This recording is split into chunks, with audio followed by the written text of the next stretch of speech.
Oi pessoal, bom dia, professor Rafael de História, tudo jóia?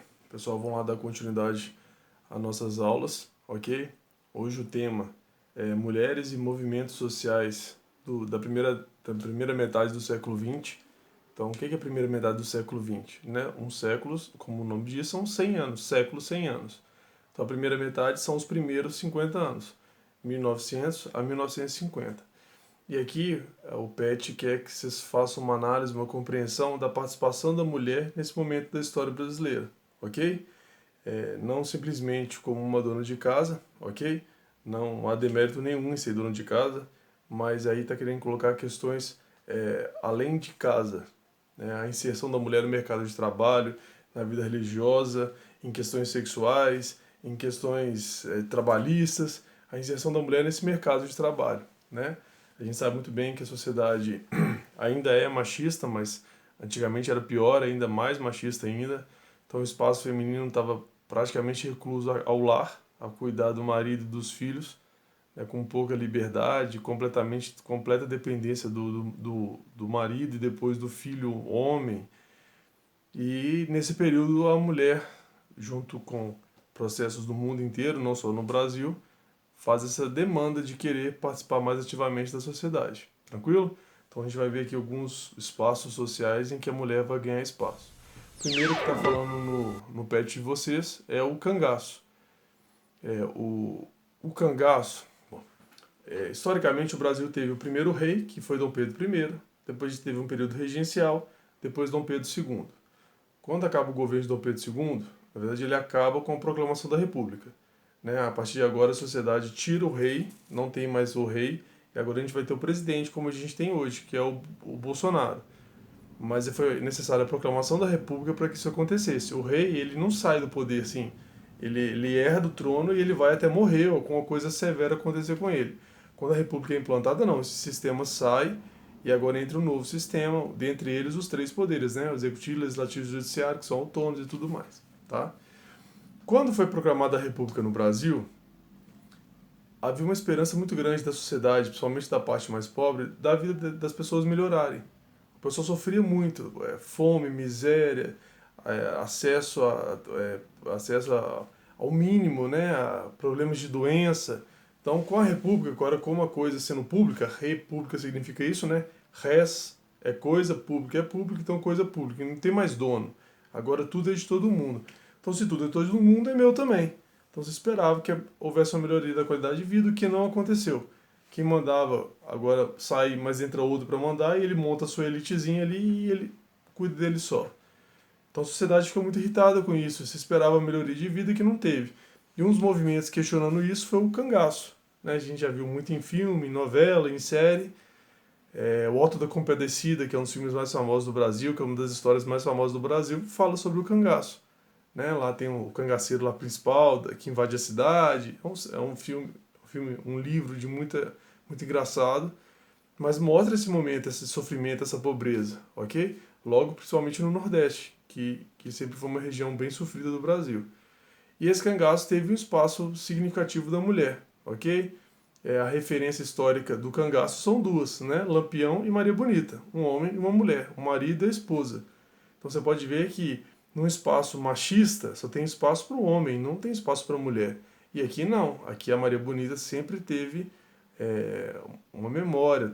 Todo mundo que estuda o cangaço acaba inevitavelmente tendo que estudar a história dela, tendo não, fez parte do processo.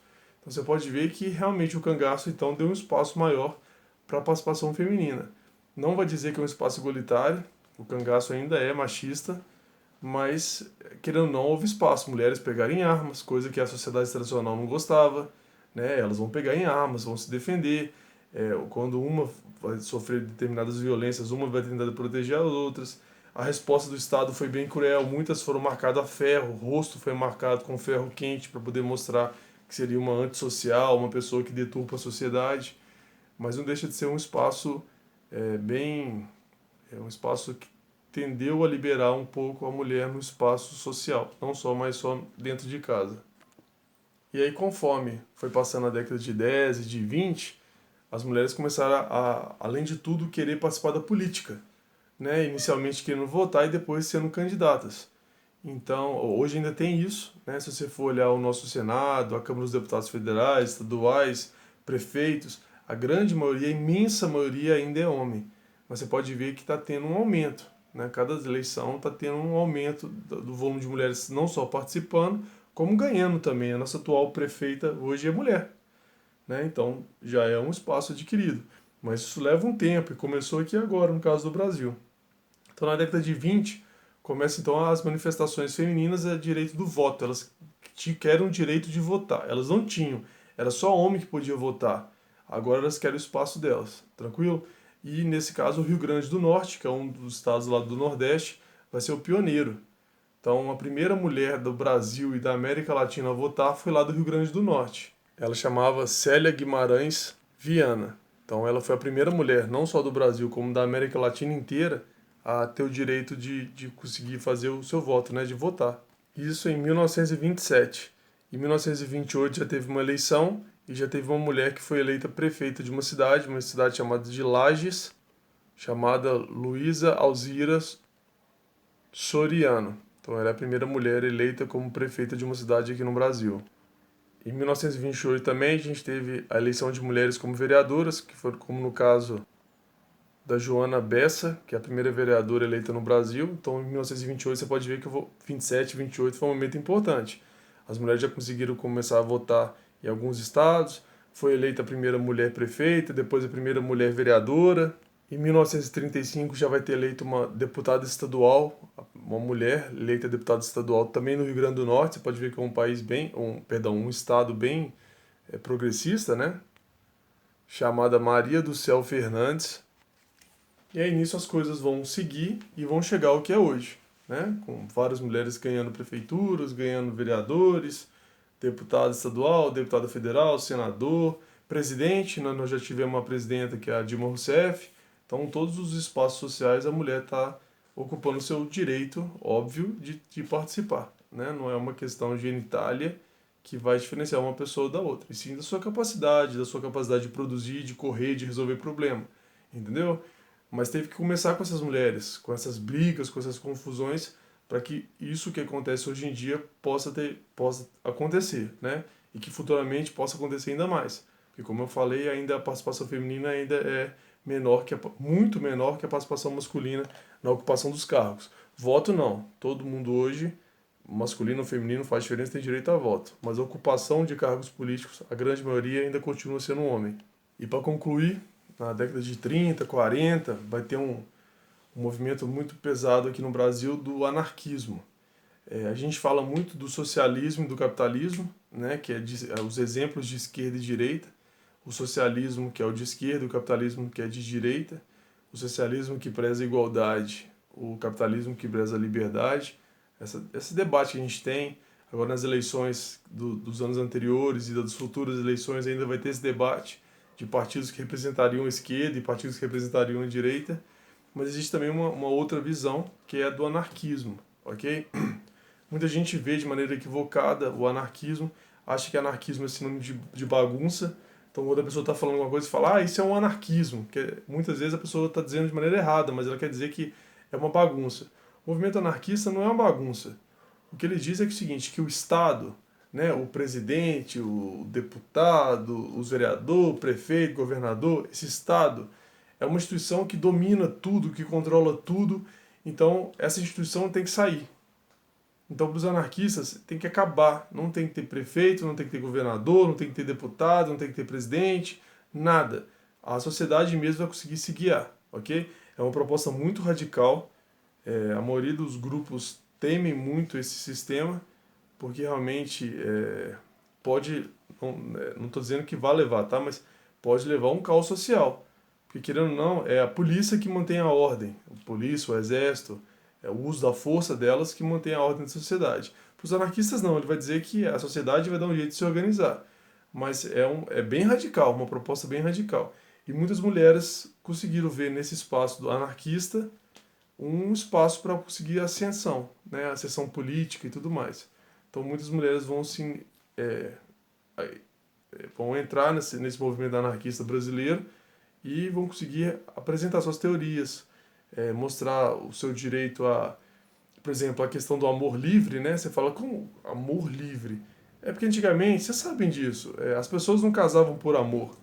Por exemplo, eu sou um cara casado. Eu escolhi a minha esposa, eu gosto dela, eu escolhi, fiz, né? Eu chamei ela para casar, ela aceitou, nós casamos e tudo mais. Foi uma escolha nossa. Ela aceitou, eu aceitei. Antigamente não era assim. Antigamente o pai do rapaz juntava com o pai da moça, os dois pais conversavam, entravam num acordo e esse rapaz e essa moça casavam. Mas eles nem se conheciam, não, eles nem se conheciam. Então muitas mulheres queriam essa liberdade, queriam escolher o seu próprio marido. Né? A questão do que hoje é debatido até hoje, a questão do aborto, né? Que é um tema muito sensível. Eu não vou entrar nessa causa aqui não, se tem direito ou não tem direito de tirar o neném da barriga da pessoa, mas é uma causa que até hoje é questionável. Algumas pessoas acham que é direito da mulher, outras pessoas que não acham que não é direito. Aí não vem ao caso, mas é uma pauta que as mulheres tentam debater, pelo menos discutir o tema. Questão política, a gente veio falando até agora, né, de participação política, não só de votar, mas de ocupar espaços. Questão trabalhistas e econômicas, a mulher tem o direito de trabalhar, como hoje tem, embora ainda a sociedade é meio machista, tem alguns maridos que não gostam que esposas trabalham fora, né, tem muito disso ainda, infelizmente, mas tem que ser lutado contra, desde aquela época estão lutando contra, a mulher tem que ter o direito de trabalhar, tanto quanto o homem tem o direito de trabalhar, ela é provedora da casa, ela oferece dinheiro para casa, igualzinho o homem também. Então, por que essa diferença? Outra coisa, o trabalho de casa. Então, a sociedade mais machista vai dizer que o trabalho de fora é do homem para trazer o provento e a mulher é para cuidar da casa. E esses grupos vão dizer não. O trabalho de ir para fora é do homem e da mulher, buscar renda para a família. E o trabalho de dentro da casa, de arrumar a casa, de lavar louça, de lavar banheiro, também é do homem e também é da mulher. Então, essas ideias vão sendo aos poucos transformadas, hoje em dia muito aceita, né? Na minha casa, por exemplo, tanto eu e minha esposa trabalhamos fora, como tanto eu e minha esposa que arrumamos uma casa, mas também foi um processo muito longo para ser aceito, né? Dentro da sociedade. Então todo esse processo que a gente acabou de falar aqui foi uma ideia de emancipação feminina, uma ideia de deixar a mulher com maior poder de participação da sociedade, tá? Esse debate ainda continua, o que a gente chamou de feminismo, que é a busca desses direitos, acontece até hoje, e aí, aos pouquinhos, a sociedade vai tentando entrar no eixo e tentando sempre um meio termo, né? A gente sempre tenta buscar a justiça. Tomara que essa justiça seja alcançada. Tranquilo? Então tá feita a análise aí, qualquer dúvida estou à disposição para ajudar.